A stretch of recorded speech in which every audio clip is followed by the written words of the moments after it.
guys, Susannah here from The Good Property Company with my good friend Arthur from William Arthur Property. If you want to have a good look at his website, it is williamarthurproperty.com. There you go.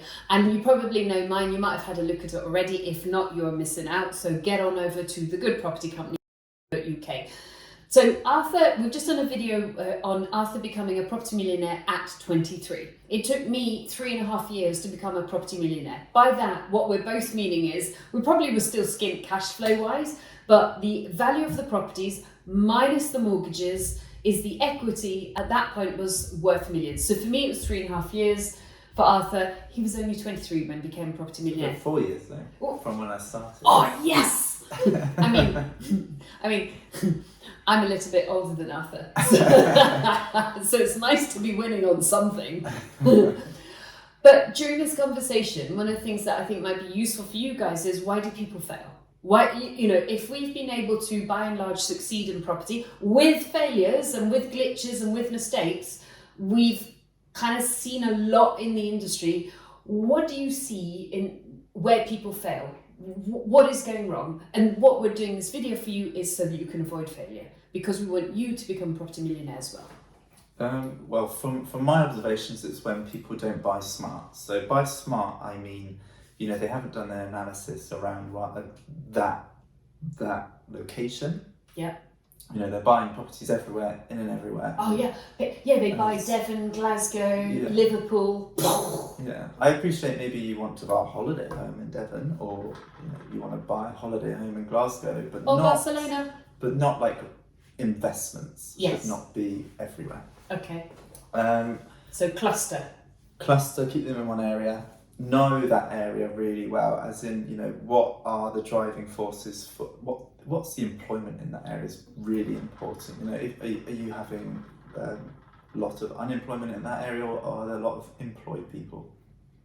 Go for the employed people, because they're going to pay you rent. Yeah.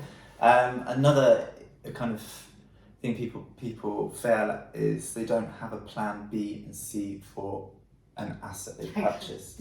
Do you mean, should we ask him, do you mean that sometimes things don't go the way we plan in property? Yes. Yeah.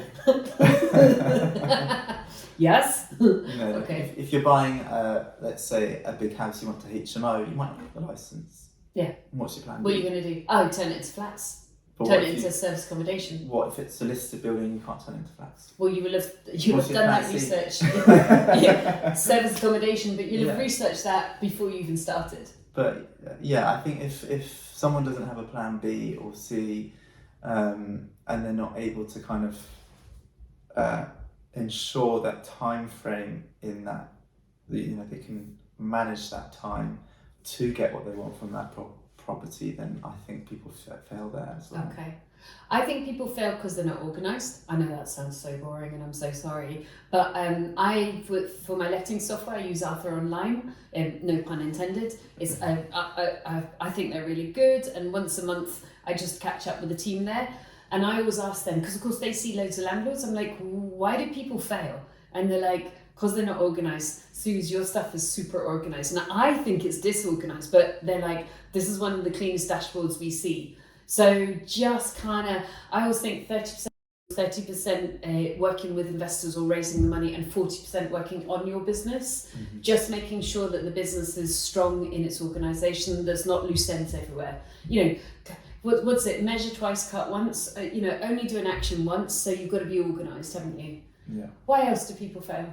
What have you seen? They don't have enough money behind them. Yes. So they're undercapitalised. Yes. But then they also probably don't have the connections to sort out that short-term blip. Yes. I think people only fail, if they run out of money, but that's a very short-term problem. If they could sell the asset and recoup that money. So they just need to have the good network. So that goes back to having a plan A, plan B. Yeah. Okay, it's all a bit circular. I also think people fail when they overtrade, which is kind of being, it's the same side of being undercapitalised. And I see this quite a bit, that people just lead with their chest. They're like, more deals. And it's not just then about not having the money to do all of these deals, it's also the time resource. One of the interesting things we've had a good chat today is Arthur only does 5 projects a year. No, if you've only done 1 project a year, that 5 might seem a lot, but to a professional property investor, that's not enormous. However, 5 titles. So normally you flip 2, or that's the plan, and then you buy 3, and I'm like, 3? Is that all? But within the 3, there might be 10 units. So it's 5 titles. And what I found super interesting about that was you're only focusing on 3 purchases for rental and maybe development and rental, and 2 purchases for buying and selling. So you're not focusing on, millions of different projects where your time is fractured, and then you start losing, that you're now being whipped around by each project because you just haven't done enough work on each one to get it over the line. So over trading before allowing the money to come through is another reason I think why people fail. And then I also think for beginners, I often find when I go to networking events, there's the same people there from 5-6 years ago. Yes. And what my observation of what they haven't done is they haven't implemented. Yeah. They haven't, it might be a confidence thing, or it might be something that they don't feel like they can do yet, but just get out there and do the viewings, do the figures, try and buy, and if it doesn't work, move on to the next. You might take some confidence out of you because you can't buy it, but just keep doing the figures and then keep getting hungry about it. You've got to get out there. And I think from my observation for beginners, just do it. Yes, I agree. Yes. And I think maybe another reason, going back to confidence then, we're now trying to solve problems, not figure out why people fail, but have a good group of people around you so that you can bounce off each other and grow confidence. Now, is there any other reasons why people fail? So if you don't have a good group, like this YouTube will be, the thing of there are 5, you are the average income of the 5 people around you. Well, just go all out and get the popcorn in and go through this YouTube channel so that what I'm talking about becomes normalized in your world, and come onto some of the webinars if I'm still running them. Are there any other reasons why people fail? Ego, I think, sometimes plays a part. Oh, I tell you why as well. If this one really kills me. People who are actually really, really talented, I can think of quite a few people, and what they've done is they've flipped, but they've forgotten to keep. And I was reviewing my portfolio the other day. It is mad, the value of some of my properties compared to what they were like 15 years ago. And you could take an equally talented person 15 years ago, and I'm thinking of one person in particular, and then me, who was a complete beginner, so that other person was actually much more talented. But because they didn't keep anything, I'm now a major multi-millionaire, and bless them, it didn't go well for them in the development project. So they're snakes and ladders, they're back down the ladder, back to the beginning again. So definitely keep property along the way, even at the time if your cash flow's squeaking. Any other thoughts? Why do people fail? Keep those trading income and your assets separate. I didn't do it at the beginning. I was doing it all within one business, but keep it separate. There you go.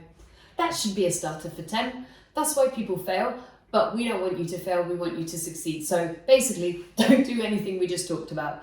WilliamArthurProperty.com, and have a good look at some of Arthur's projects. Super interesting website, simple, clear, concise and to the point. And then mine by now, I'm sure you do. It is thegoodpropertycompany.co.uk, stacked full of content you can download and get started on straight away, really to grow your knowledge and to grow your confidence. So have a good look on the website and subscribe and like so you can get more videos like these ones. The most important, I think, just do it, isn't it? Good luck to you. You know the drill. Like and subscribe.